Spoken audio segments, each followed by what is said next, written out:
ঘটনা, এমন সময়ের কথা, এক লোক জমিতে হাল বাইতে গিয়ে দেখলেন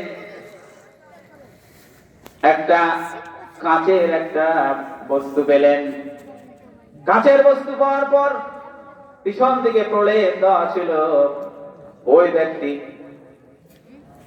ওই বস্তুটাকে নিয়ে সুন্দর করে ধোয়ার পর যখন নিজের চেহারার দিকে দেখলেন, দেখতে পেলেন তার বাবার চেহারা। আমরা দেখেছি বাপ এবং ছেলের চেহারার সাথে কিছু মিল থাকে, কি বলেন, থাকে না? থাকে, 100%ই থাকে। কারণ হলো জন্মই তো ওখান থেকে, তাই না?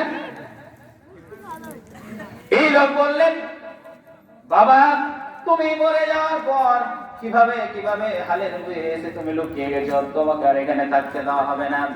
খেয়াল করে কথা শুনবেন, হাসির খোরাক নয়। বাড়ি নিয়ে চলে গেল।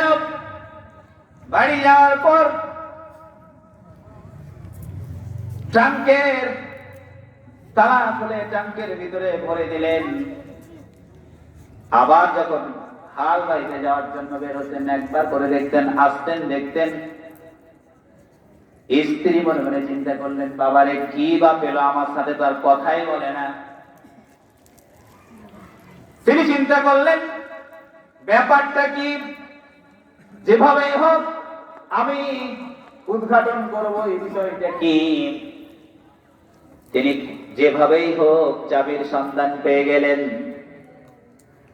পাওয়ার পরে ওই বেচারি যখন হাল বাইতে চলে গেলেন, ওই স্ত্রীর চাবিটা নিয়ে খুললেন। খোলার পরে আয়নাটা যখন ধরলেন চেহারায় ধরার পর দেখলেন ওই পাশে একজন মেয়ে। বলেন স্ত্রীর মনের অবস্থা, স্ত্রীর মনের অবস্থা এমন হলো, তেলের আগুনে চলে গেল। মনে মুখে যা আছে মুখে আনার নয়, অমুক ধমুক হ্যান ত্যান। আর একটা বউ পেয়েছে, আমাকে কি আর সময় দেয়? আমার মা বোনেরা যদি এই অবস্থা দেখে তাহলে বিষ মরে গেছে, কি বলেন, ঠিক না? আমাদের সমস্ত ভাইয়েরা বাবাজিরা দুটা বিয়ে করেছে, তারাই জানে কত স্বাদ আর কত মজা। এবার কিন্তু ওই স্ত্রী কথা বলে না, স্বামীর সাথে কথা বলে না, শাশুড়ির সাথে কথা বলে না। তার শাশুড়ি বলেন, কি ব্যাপার বৌমা, তুমি কয়দিন থেকে খালি রাগ রাগ দেখাইছো, ব্যাপারটা কি? ওই বৌমা বললেন, মা আপনার বেটা দ্বিতীয় আরেকটা বিয়ে করেছেন, কাউকে জানায়নি, এজন্য আমার মনের ভিতরে ভালো নাই, শান্তি নাই। বললেন চলো তো দেখি কোথায় আছে আমার ওই বউ। এবার আয়নাটা যখন বাড়ির কর্তৃক বৃদ্ধ আম্মা জানের সামনে ধরা হলো, আম্মা জান চিন্তা করলেন, বেটারে কাম করলি তো, কোন কাম করলি, এত বুড়ি কেন? কি বলেন? ধারণা দেখেন, আইনে সম্পর্কে ধারণা না থাকার কারণে এক একজন এক এক রকম ভাবছে। আমাদের কোরআন সম্পর্কে ওই রকমই ধারণা। আমরা কেউ মনে করি এটা হুজুরদের জন্য, ওয়াজ করবে, নসিহত করবে, আর পরের বাড়িতে খালি খাইবে, কি বলেন, কথা ঠিক না?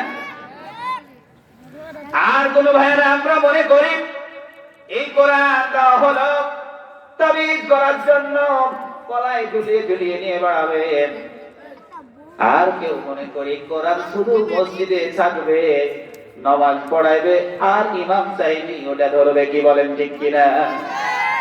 কিন্তু আল্লাহ রাব্বুল আলামিন সূরাতুল ইব্রাহিমের ভিতরে ওয়াজ করেন, কোরআন তো আমি এজন্য নাযিল করিনি, কিসের জন্য করেছি? আল্লাহ রাব্বুল আলামিন বলেন, আলিফ লাম রা কিতাবুন আনজালনাহু ইলাইকা লিতুখরিজান নাসা মিনাজ যুলুমাতি ইলান নূর। আল্লাহু আকবার। আলিফ লাম রা, এর অর্থ আজ পর্যন্ত কেউ আবিষ্কার করতে পারে নাই। আল্লাহু আ'লামু বিমুরাদিহি, আমার আল্লাহ তাআলা এই সম্পর্কে বেশি জানে। আল্লাহ রাব্বুল আলামিন কোরআনুল কারীমের ভিতরে কিছু হুরুফুল মুকাত্তাআত দিয়ে অনেক সূরা শুরু করেছেন। এগুলোর অর্থ আজ পর্যন্ত পৃথিবীর কেউ করতে পারে নাই এবং কিয়ামত পর্যন্ত কেউ করতে পারবেও না। তো এগুলো দেওয়ার কারণ আল্লাহ রাব্বুল আলামিন এগুলো দিয়েছেন, এই কোরআনটাকে লক সিস্টেম করেছেন, তালা সিস্টেম, যেন কেউ এই কোরআন থেকে কিছু সংযোজন, কিছু বিয়োজন করে দিতে না পারে। জোরে বলেন। কোরআন বাদে পৃথিবীতে যত ধর্মগ্রন্থ এসেছে, সেটা যাই বলেন, হিন্দুদের বলেন, খ্রিস্টানদের বলেন, ইহুদিদের বলেন, নাসারাদের বলেন, প্রত্যেকটা ধর্মগ্রন্থে তাদের সমসাময়িক ধর্মযাজকেরা বৃদ্ধি করে দিয়েছে এবং কমিয়ে দিয়েছে। দুঃখজনক হলো সত্য, আমাদের দেশের সংসদে একজন মন্ত্রী ছিল, সেও একদিন বলেছিল কোরআন থেকে কিছু সংস্করণ করা দরকার। জোরে বলেন নাউজুবিল্লাহ। আল্লাহ রাব্বুল আলামিন বলেন, আমি এজন্য নাজিল করলাম কিতাবুন আনজালনাহু, এই কিতাব আমি নাজিল করলাম এজন্য, ইলাইকা লিতুখরিজান নাস, কি করবে, মানুষদেরকে বের করে নিয়ে আসবেন, মিনাজ যুলুমাতি ইলান নূর, অন্ধকারের পথ থেকে আলোর পথে নিয়ে আসবেন। জুলুমাত, আল্লাহ রাব্বুল আলামিন শব্দটা বহুবচন ব্যবহার করলেন। পৃথিবীতে অন্ধকারের পথ হলো অনেক, আর আলোর পথ হলো একটাই। আল্লাহ রাব্বুল আলামিন অন্য জায়গাতে তার রাসূলকে উদ্দেশ্য করে বললেন, আমি রাসূলকে এজন্য প্রেরণ করেছি, আমার রাসূল মানুষদেরকে অন্ধকার থেকে আলোর পথে নিয়ে আসবে। আলোর পথ হচ্ছে ইসলামের পথ, এটাই হচ্ছে আলোর পথ। ইসলামের বাইরে যত পথ, যত মত, সবই অন্ধকারের পথ। আল্লাহ রাব্বুল আলামিন কিভাবে মানুষকে আলোর পথে নিয়ে আসে দেখেন। আল কোরআন নাযিল করার পর দ্বিতীয় নম্বরে যে সূরাটা আল্লাহ তাআলা দিলেন, দ্বিতীয় আয়াতে যেটা বললেন, জালিকাল কিতাব, এটা এমন একটি কিতাব, লা রাইবা ফি, এতে কোনো সন্দেহ নাই এবং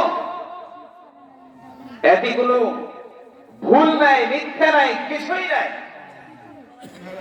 আল্লাহ রাব্বুল আলামিন এই কথা বলে কোরআনুল কারীম শুরু করে দিলেন।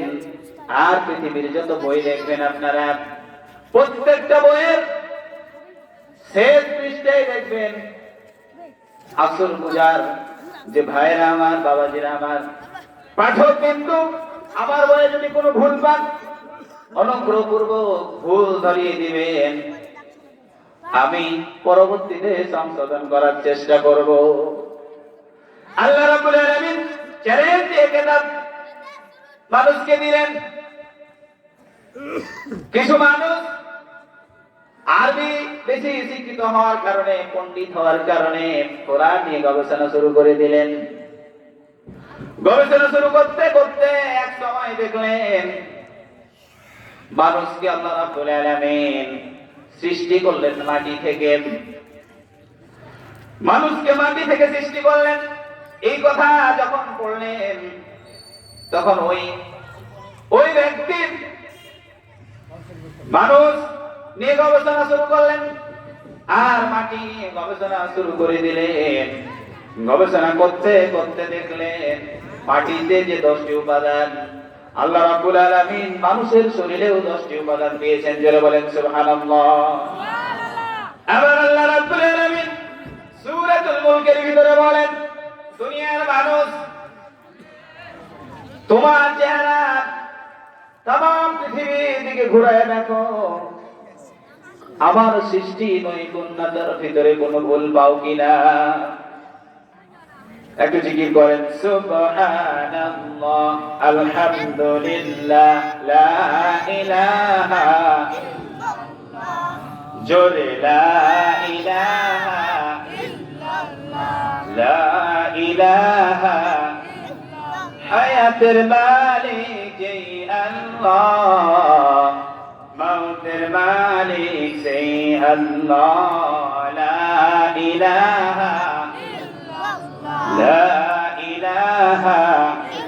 আমার সৃষ্টি নিয়ে যদি গবেষণা করো, চিন্তা করো, তাহলে আবার কোনো ভুল খুঁজে পাবে না। তোমরা তোমরা নিজেই আবার নৈপুণ্যটা দেখে তোমাদের মস্তক অবনীত হয়ে যাবে। পৃথিবীতে যা কিছু আল্লাহ তাআলা সৃষ্টি করেছেন, কোনো ভুল আল্লাহ তাআলা রাখেন না। আল্লাহ রাব্বুল আলামিন, আমি যে সূরা পড়লাম সূরাতুল জুমার, মক্কায় অবতীর্ণ এই সূরায় আমি যে আয়াত আলোচনা করলাম, এই আয়াতের আলোচনার আগে আমি বলতে চাই, পৃথিবীর এমন একটি দল আছে যারা চায় না কোরআনের কথা হোক। কি বলেন, আছে না?